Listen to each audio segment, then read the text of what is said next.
Okay, in this video I'm going to explain what perfect competition means and what are the assumptions that are required for a market to be perfectly competitive. Think about a farmer that serves corn, right? So the first thing is that this farmer is probably selling a small proportion of all the corn sold in, let's say, a country like the U.S.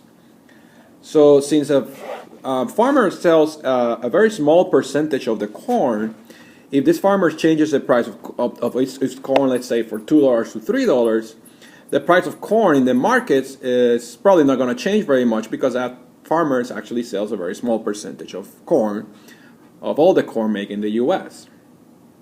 So since the farmer has no effect on the overall market price of corn in the whole economy, we say that this farmer is a price taker.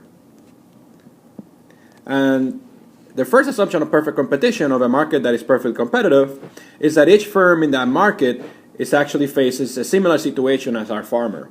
Basically, the proportion that the firm sells out of a whole market is actually small enough that it has no effect over the price. Whatever they do has no effect over the price. So they're basically considered price takers. The second assumption is that the corn the farmers makes is actually no different than the corn farmer, let's say this farmer that we're talking about is in Illinois.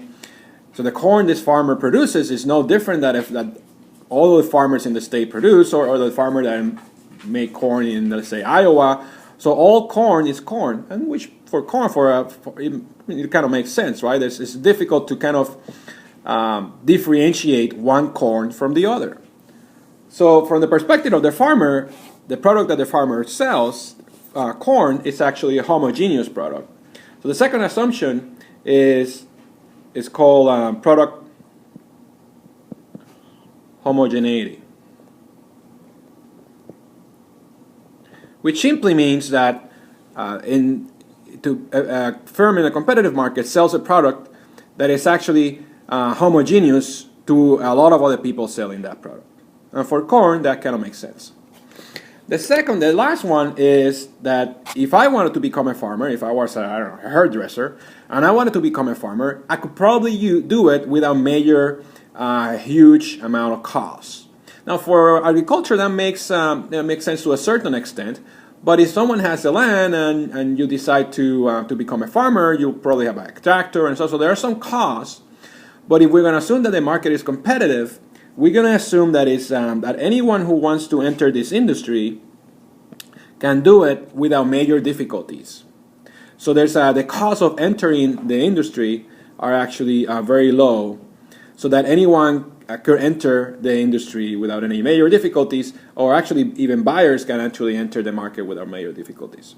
So as long as these three assumptions are met, the firm is small enough that it doesn't have effect over the major price, that the good they sell is homogeneous, and finally that there's really very small cost in order to enter the industry, we're going to say that this market is perfectly competitive. And these are the first type of markets that we're going to be studying.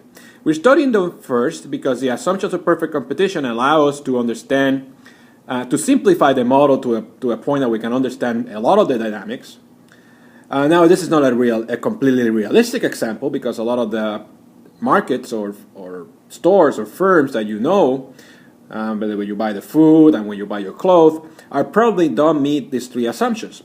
But for the time being, making these assumptions allow us to simplify the model enough so that we understand a lot of things about the firms. And then when we understand those things, we're going to complicate things by making them more realistic.